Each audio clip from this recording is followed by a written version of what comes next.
Anasema ndipo mtakapokuwa mashahidi wangu katika Yerusalemu yote na Uyahudi wote. Yaani kumbe tunapokuwa na Roho Mtakatifu ndipo tunakuwa mashahidi wa Mungu. Na kwa nini tuwe mashahidi wa Mungu? Kwa sababu huyo Roho Mtakatifu ndiye atakayetudhihirisha nasi, ndiye atakayemdhihirisha Mungu katikati ya hao watu, ndiye atakayemfunua Mungu katika hao ambao wanawapelekea habari za Mungu. Lakini hivi hatuwezi.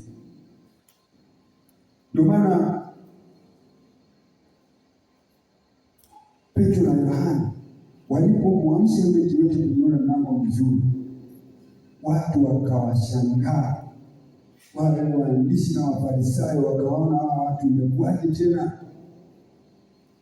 Lakini Petro kwa sababu alikuwa amejaa Roho Mtakatifu akamwambia, jamani, mbona mnatushangaa sisi? Au mbona mnatuangalia sisi kana kwamba sisi huyu mtu tumemfanya awe hivi alivyo kwa nguvu zetu sisi? Yule Yesu mliyomsulubisha ndiye aliyejidhihirisha kwa huyu mtu. Kwa hiyo msitushangae sisi. Sisi ni watu kama nyie, sisi ni wanadamu tu kama nyie. Na hata yaani kwa upande mwingine au kwa mtazamo mwingine, Petro na Yohana walikuwa wanawaambia wale watu waandishi na Mafarisayo kuwa haya tuliyoyafanya sisi, kama na nyinyi mkimwamini huyu ambaye sisi tumemwamini, na ninyi mna uwezo wa kufanya zaidi ya haya sisi ambayo tumefanyaje, tumeyafanya. Yaani walikuwa hawataki kubeba ule utukufu wa nani? Wa Mungu. Ndicho walichokuwa wanakikataa kwa wale watu. Wakamwambia, msione hivi, huyu mtu hatujamfanya awe hivi alivyo kwa nguvu zetu sisi, bali huu upendo wa Mungu ambao upo ndani mwetu ndio uliomfanya huyu mtu kuwa mzima.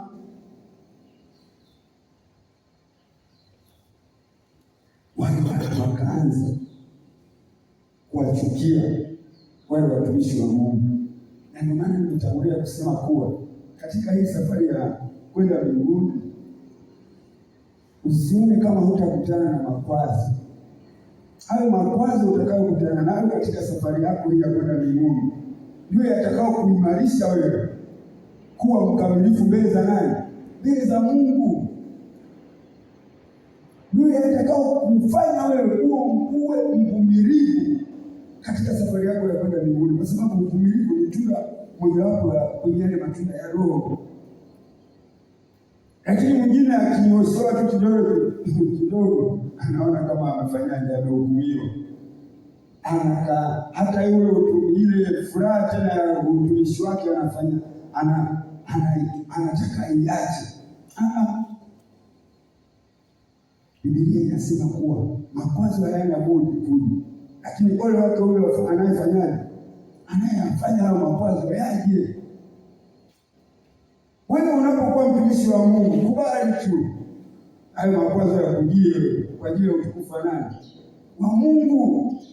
Wewe kinachotakiwa, simama tu katika nafasi yako vizuri, usiangalie kushoto wala kulia. Wewe mwangalie huyo aliyekuita.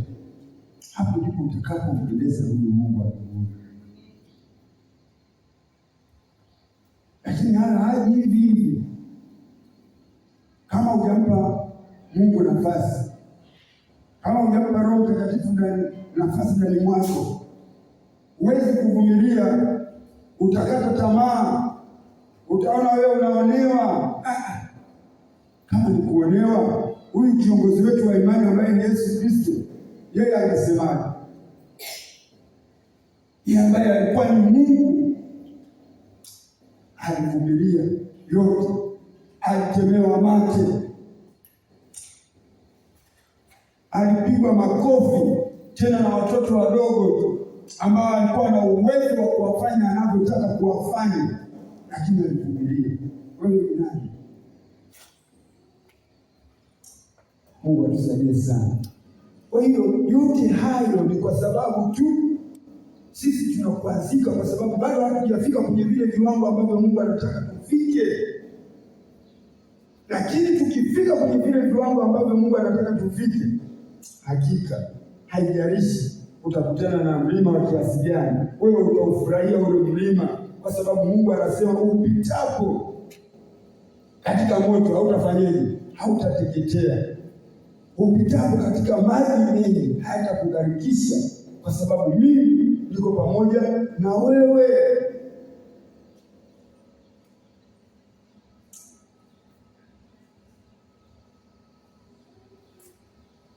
Kwa hiyo tusitumie akili zetu kwa mambo yanayomhusu Mungu. Hebu tumpe Mungu nafasi, tumpe Roho Mtakatifu nafasi. Tutaufurahia utumishi wetu, tutazifurahia huduma zetu. Kwa sababu gani? Sio sisi tunaofanya, bali ni Mungu mwenyewe. Paulo mpaka anafikia hatua ya kusema kufa kwangu mimi ni faida, bali kuishi naye ni Kristo. Yaani kuna viwango ambavyo yule mtumishi wa Mungu alifika mpaka akajiona kuwa mimi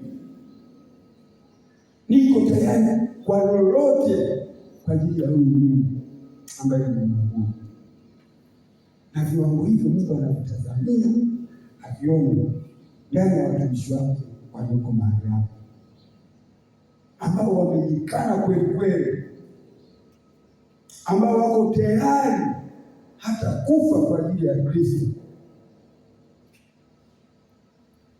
Shadraka, Meshaki na Abednego, kama wangekuwa wanatumia akili zao, wasingetoka, wasingebadilisha ile taifa la Babeli. Lakini kwa sababu walikuwa wamemshiba Mungu, kwa sababu walikuwa wanamjua Mungu aliyekuwa anamwabudu, ndio maana wakamjibu yule mfalme maneno makali, wakamwambia Mfalme Nebukadneza, sisi tunavyotuona sisi, haijalishi kuwa huyu Mungu tunayemwabudu ana uwezo, yaani sisi hatuna haja ya kukujibu. Huyu Mungu tunayemwabudu sisi atuokoe kwenye hiyo tanuru ya moto ulioweka hapo, asituokoe, lakini sisi ujue hatuko tayari kusujudia nini hiyo sanamu uliyoisimamisha. Na huo ndio msimamo ambao Mungu anataka uone kwenye utumishi wetu, anataka uone kwa watoto wake. Yaani msimamo usiokuwa na kona. Kwa hiyo yote hayo hayawezi kuja hivi hivi, hayawezi kuja hivi hivi. Kuna viwango ambavyo Mungu anataka tuwe navyo. Utakapofika kwenye hivyo viwango, yaani utashangaa. Tutakutana na mitihani. Siku moja nikaota ndoto, ili nimepanda kwenye mlima mkali sana. Hasa nilipofika juu mwisho wa ule mlima, nikageuka nyuma, nikasema hivi kweli mimi ndio niliyopanda mlima huu? Kwa sababu gani? Ule mlima ulikuwa sio wa kawaida, lakini Mungu amefanyaje? Ameniwezesha kuupanda. Hivi tulivyo tunapokuwa hapa duniani, kila mtu kuna mahali ambapo anapitishwa. Mtihani ambao nimepewa mimi sio uliopewa wewe. Kila mtu Mungu ana mtihani wake ambao amempa. Na uzuri wa huyu Mungu wetu, anasema hawezi kukupa jaribu lililokuwa nje ya uwezo wako wewe. Yaani kipimo anachonipa mimi Mungu, anajua kabisa kipimo hiki mwanangu Sauti kinamfanyaje, kinamfaa na hatakishinda. Ndivyo ilivyokuwa hata kwa hawa Shadraka, Meshaki na Abednego. Mungu aliuona ule moyo wa wale watumishi wake, ndio maana akawapitisha kwenye ule mtihani ambao wamekutana nao, na Mungu akafanyaje? Akadhihirisha. Mungu akawaonekania, kwa sababu walikuwa pamoja na nani? Na yeye. Yesu alikwisha kusema katika neno lake Kwa ujapopita katika moto hautafanyaje? Hautateketea. Yaani Mungu akisema amesema. Mungu akisema amesema. Kwa sababu gani? Yeye sio mwanadamu. Kwa hiyo tunapozungumzia habari za umuhimu wa Roho Mtakatifu, tunazungumza kitu ambacho ni muhimu sana kwetu kama sisi kama watoto wa Mungu. Roho Mtakatifu ndiye anayetusaidia hata katika kuomba tu. Kwa maana kusoma ile Warumi sura ya 8 mstari wa 26 anasema kadhalika Roho naye hutusaidia udhaifu wetu, kwa maana hatujui kuomba jinsi tupasavyo kuomba, lakini yeye mwenyewe hutuombea tena kwa kuugua kusikoweza kutamkwa. Roho Mtakatifu ukimpa nafasi, unaweza ukaomba hata masaa 3-4, unajisikia mwepesi tu, lakini hebu tumia akili zako, hata nusu saa uifikishi, unajikuta uko hoi, lakini Roho Mtakatifu akiwepo ndani mwako, tena unasikia bubujiko ndani ya moyo wako, unaweza ukaomba hata masaa 3-4. Kuna watu wamepewa hiyo karama ya uimbaji, anaweza akapiga magoti usiku kucha anaomba. Sasa unaweza ukashangaa mtu magoti amepiga kwenye sakafu kama hapa masaa 3-4, anagaragara, haumii magoti. Huyu ashakamatwa na Roho Mtakatifu. Yaani hasikii chochote, mwili wote umekufa nini? Umekufa ganzi. Roho Mtakatifu pale yeye mwenyewe ndiye anayefanya kazi yake. Sasa wewe mwenzangu, mimi na wewe ambaye tunatumia akili zetu, unashangaa tu. Unasema huyu mtu vipi? Huyu sio yeye na yeye pale. Kwa hiyo Roho Mtakatifu ni mtu muhimu sana katika maisha yetu.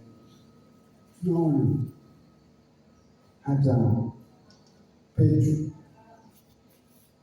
wakati ana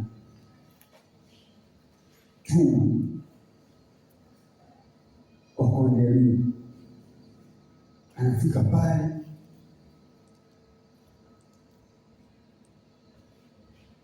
wale watu waliotuma kwa ideni kwa mtu mmoja, hata kuambia 1, 2, 3. Anafika pale Petro yuko kwenye ibada yake, Mungu anamletea maono, anamwambia bwana, kuna watu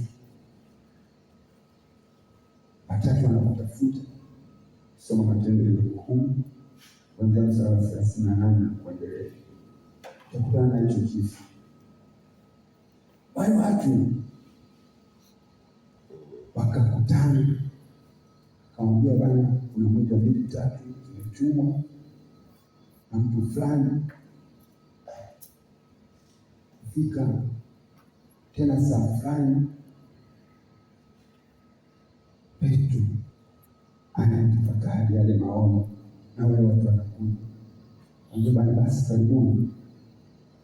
Akawa wageni wake, akawafundisha, akawasikiliza kwanza, afu akamwambia bwana, haya. Afika kwa yule mheshimiwa ambaye anawatuma watu wake, akamwambia bwana, hebu niambie kuna nini mlichoniitia? Bwana, siku fulani muda fulani, yaani siku ile ambayo Petro alifunuliwa yale maono, na yule mtu ndio Mungu amesema naye Kornelio. Anambia bwana, siku fulani saa fulani kuna kitu kilichotokea 1, 2, 3. Petro pale akawa sikia, akawafundisha, akasema vile ambavyo Mungu amemwongoza. Baadaye Petro anamuuliza sasa, ili kuongea wale watu wakashukiwa na nini? Na kipawa cha Roho Mtakatifu au nguvu ya Roho Mtakatifu kashukia wale. Petro akauliza, nani sasa aweza kuzuia hao watu wasibatizwe? Watu waliokwisha kupokea Roho Mtakatifu kama sisi. Basi wale watu wakabatizwa. Kwa hiyo yote hayo ni kwa sababu gani? Roho Mtakatifu ndiye anayedhihirisha Mungu katika maisha yetu sisi watoto wa Mungu. Roho Mtakatifu ndiye anayemfunua Mungu katika kanisa lake. Roho Mtakatifu ndiye anayetupa macho ya roho, kama nilivyotangulia kusema kuwa Roho Mtakatifu akichukua nafasi katika kanisa, akijaa mtu mbaya hapa, nashangaa tu ndani mwako unashuhudia. Mwaka mmoja, miaka mingi kidogo iliyopita, naendelea na ibada hapa, kaja mtu mmoja pale nyuma kabisa pale, asikia ndani mwangu na Roho Mtakatifu ananishuhudia, ananiambia hivi, tunamwona sio mtu mzuri. Jana tu kumkuta anaanza ukasema huyu mtumishi tena anatembea na briefcase kabisa mkononi. Kumbe ana lengo lake ni aje wa shetani. Anawafuatilia mabinti wale ambao hawana, wasiokuwa na imani ya kweli kanisani, ambao wapo hapo tu akimwona mtu anasema huyu ndiye. Kumbe ni agent. Mtu tukakaa tena siku kipindi hicho tulikuwa na kikao sijui cha harusi ya nani hapo nje, na yeye baada iliyoisha mgeni naye akalifanya anarudia kikao pale. Kumbe ana lengo lake. Kale mimi sina hiyo wala lile. Na ile ambacho Mungu amesema na mimi sijamwambia mtu yoyote. Kuna binti akaniambia moja, mimi nikamwambia mimi ishara Mungu ashanipa siku na muda mwingi.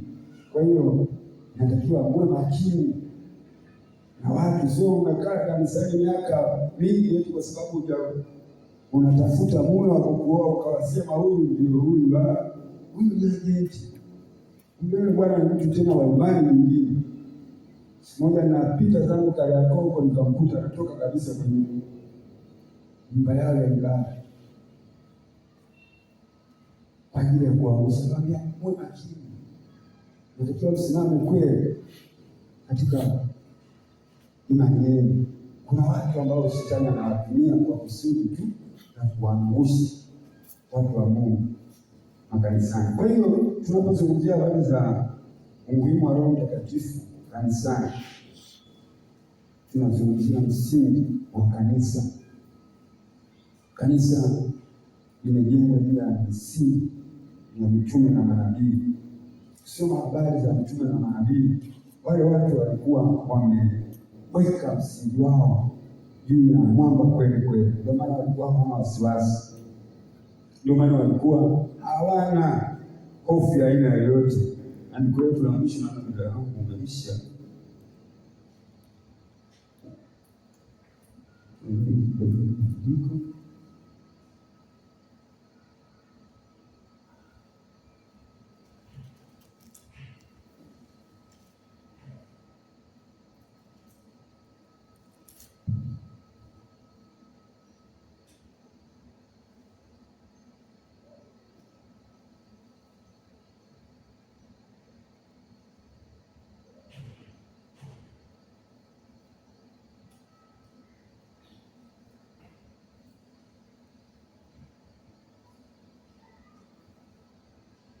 Ukisoma kitabu hiki cha Mathayo ya Mtakatifu sura ya 10 mstari wa 16, neno la Mungu linasema, angalieni mimi nawatuma kama kondoo kati ya mbwa mwitu, basi iweni na busara kama nyoka na kuwa watu wapole kama hua.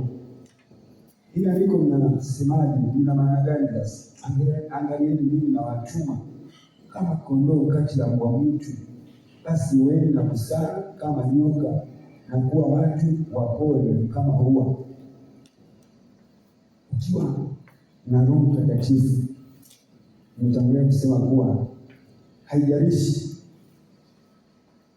utakuwa katikati ya watu wa aina gani, lakini kwa sababu Roho Mtakatifu yuko ndani mwako, atakwambia jinsi ya kuishi nao hawa. Anasema nawatuma katikati ya mbwa mwitu wakali.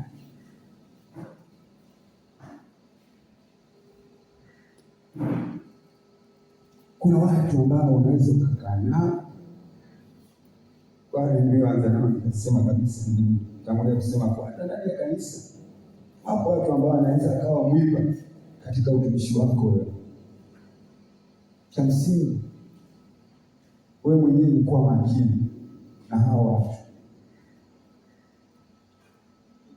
na wewe mwenyewe uwe makini katika kumsikiliza Roho Mtakatifu anasema nini.